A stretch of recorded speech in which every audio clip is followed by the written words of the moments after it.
neyi sardam dili saz poreme giryar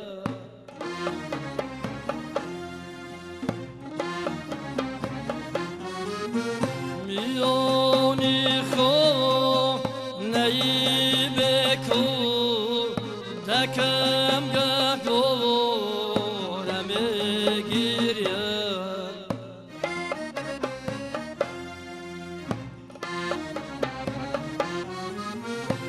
باز میگل میشوخن دایم سونم اوید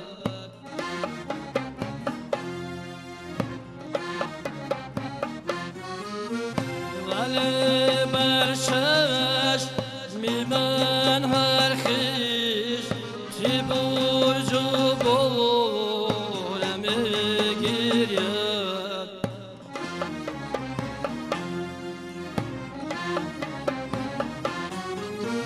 ولی برشش میمن هر خیش تی برجو بولم گیرید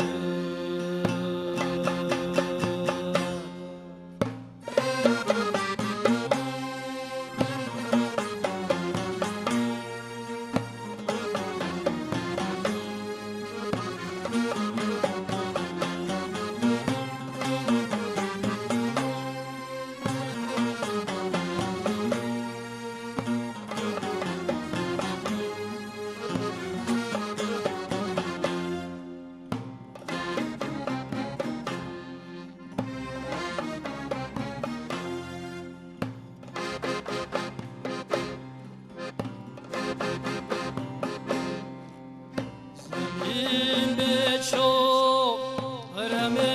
دونم فلک بیچاره‌تر از او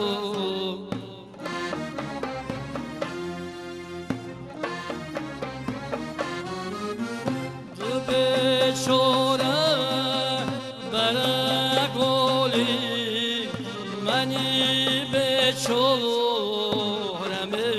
گیرید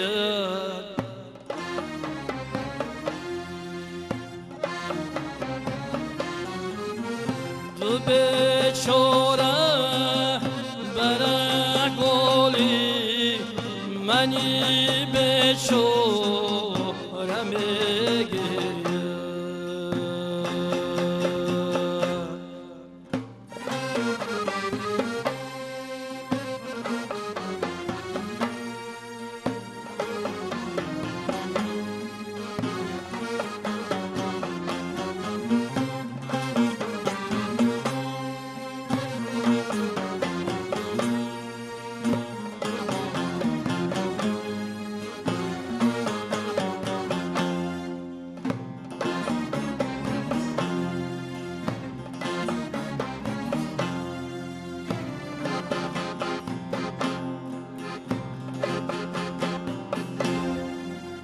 زمین و سما تنها بگردون اختر و تنها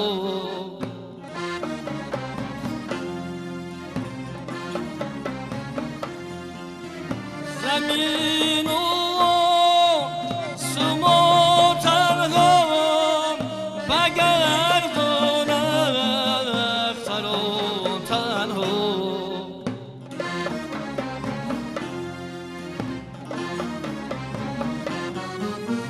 خیالم دو منی تنها همه سیارم گیرید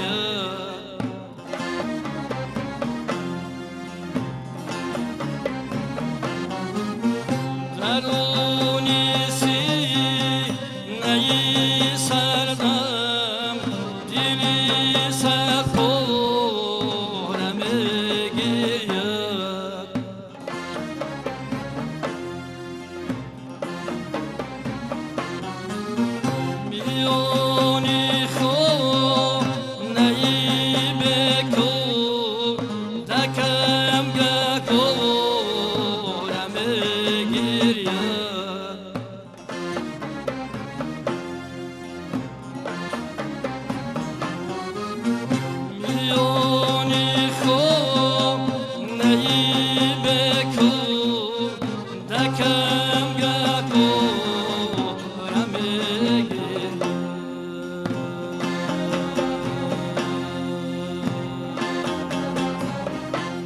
احسن، خسته نباشید. همین ترانه، همین آهنگ، من فکر میکنم به عقیده برخی از انسان ها آهنگ خلقی است، مال خلقی است و متن نیز همین گونه، زیرا آنقدر بازخوانی شده است، آنقدر در میان مردم معروفیت دارد که الکی به مال مردم گذشته است. ولی این آهنگ مال یکی از هنرمندان زنده‌نام، هنرمندی که واقعا هم صدایش، هنرش، آهنگهایش تا به هنوز در دل مردم هست و هنوز هم زمزمه میکنند. تقای مراد خوشوقتوف. و دوستانی عزیز، حالا در مهمانی برنامه خاطره ها یک نفر هنرمند محبوب، هنرمند از بخش فرهنگ ناحیه عبدالرحمن جامی، ظاهر حکیموف حضور دارند که حضورشان را خیر مقدم میگویند با یک ترانه زیبای تقای مراد خوشوقتوف درون سینه سردم دلی صدپاره میگیرد. و واقعا هم این غزل فکر میکنم از لایق شیرالی است و ظاهر همنشینی، همکاری با تقای مراد خوشوقتوف را داشتن، افتخار همکاری را با اون کس داشتن و فکر میکنم که از همکاری و ارتباطاتی که داشتید خاطره های زیادی در ذهن شما نقش بسته است. از کدام وقت شروع شد همکاری شما؟ سالهای 78 ناحیه ما آمدن به کار آمدن استاد شادروان تقای مراد خوشوقت. چند سال داشتید اون وقت؟ صنف 9 میخوندم. صنف 9 میخوندید. همکاری داشتید، نزدشون میرفتید؟ می فرنگ می آمدیم ما، اون کسا در اونجا کار میکردن در بخش فرنگ ناحیه ما. معرکه‌ای که میشد در اویله ما خیلی به اون کسا بسیار هم رفت آمدی نقض داریم. تا حاضر رفت آمد است در خانه‌اش و خانه‌شان با فرزندانش. تمامی همه معرکه‌های ما به اون کس نمیگذشت. از چی شروع شد؟ کدام ترانه‌اش را خواندید؟ چی در نزد اون کس خواندید که مقبولشان آمد؟ همین سرودی حضور نا پیشنهاد کردیم. همین سرودی درون سینه سردم را ما در پیشش سراییدیم همین فرهنگ ناحیه با. خب اون کس بعد ما را دعا دادن ما دیگر سرودی همین استاد شادروان تقای مراد خوشوقت تا حاضر توی معرکه و چهار بینی‌های ناحیه با. واقعا تا جایی که شنیدم از بعضی از مخلصان ایشان صحبت ها داشتم، میگفتن که آنقدر خاطره قوی داشتن که یک سرود را یا یک متن رو با یک بار خواندن از خود میکردن و بعد آنقدر شنوایی خیلی گیرا داشتن در سبک خواندنشان. در تمام رویه ها فکر میکنم که سرود خواندم، هم در ژانر شش مقام، هم در ژانر اسرادی، هم در ژانر کلاسیکی سرودخوانی کردند و در همه ژانرهای موسیقی موفق نیز بودند. همینطور باز چی ها از آن کس آموختید شما؟ اون وقتی که با ما گفتن که این رویه رو دوام چید، همون وقت ما هم تا حاضر همون رویه همون کس سرودهای اون کس رو زمزمه میکنیم. خودتون نیز در همین رویه سرود ایجاد میکنید؟ بله. خب تشکر زیاد و فکر میکنم که باز هم یکی از سرودهای ایشان را پیشنهادی ما میکنید.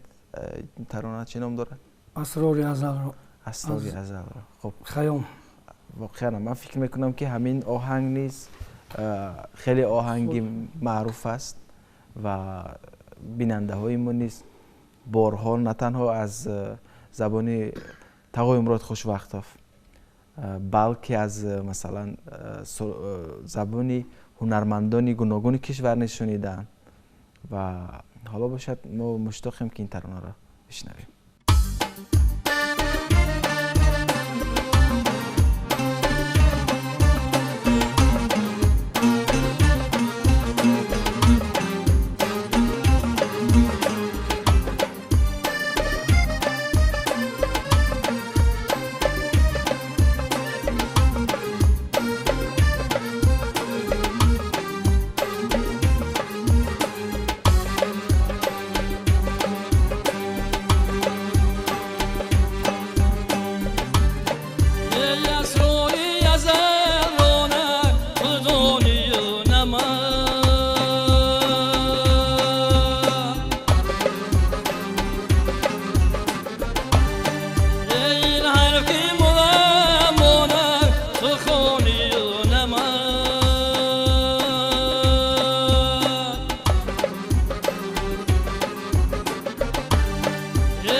چون پرده درختان تو مونی و نمانه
نصیبتون همه خوش شدن است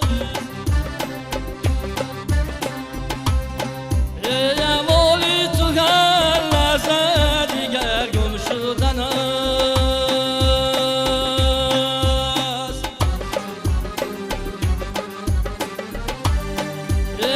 جان به این بدن شراب آمده ای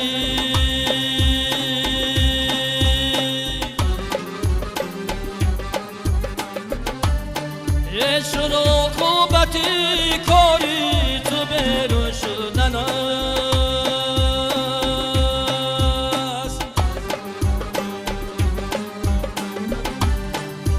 شروع خوبتی کاری تو برو شدن است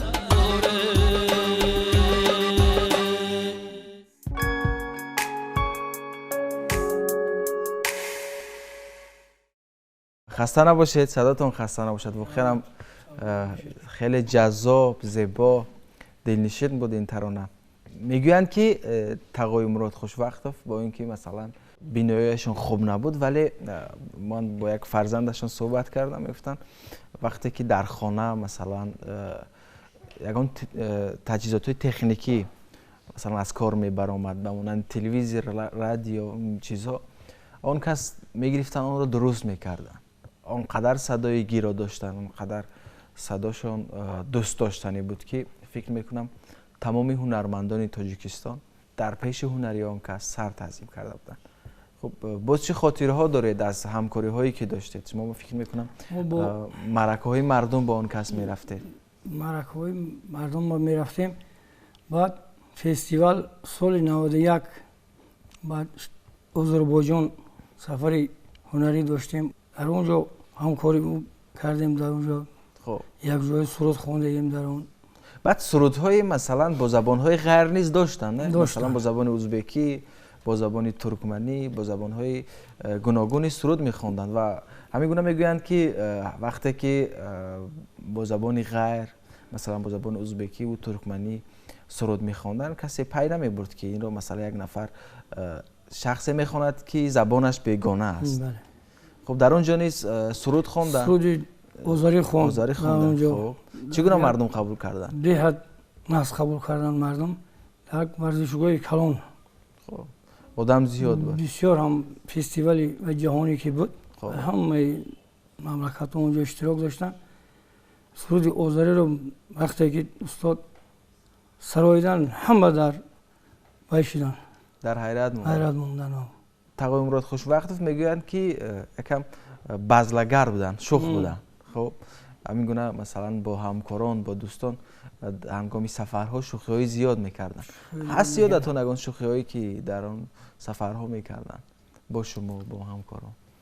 یک معرکه را توی گذراندیم و همراه، بعد توی تمام شدن استاد شادروان رو وقتی گسیلاندن همون صاحبی توی یک کوچکشکی میدک داشت. همه ماندگی اومدم پای استاد تقوی مراد را خیلی پاش خطیبه میکرد. بعد استاد گفتن که توی صاحب تا گذراندیم خیلی دوستداری نکرده بود.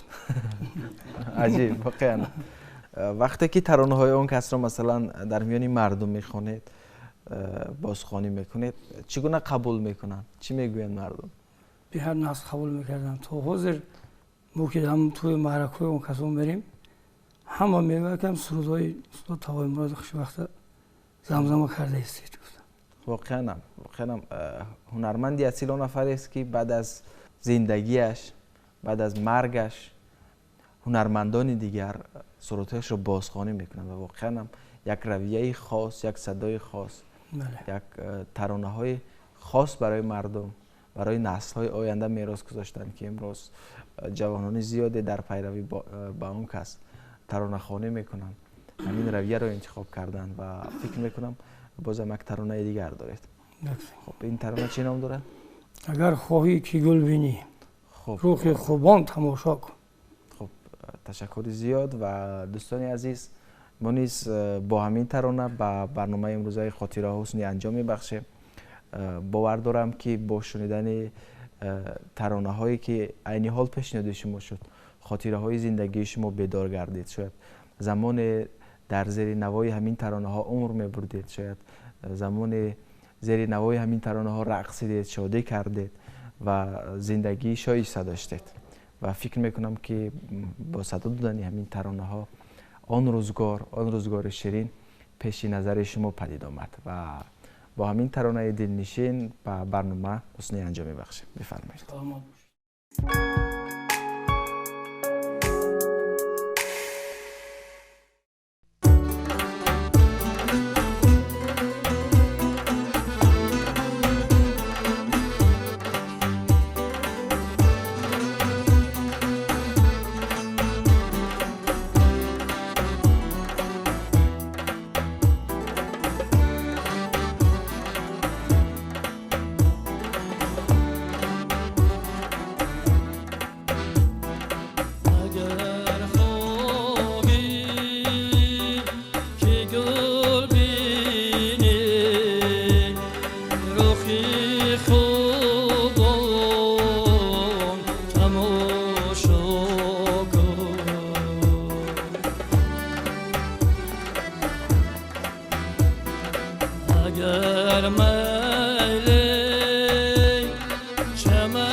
کسی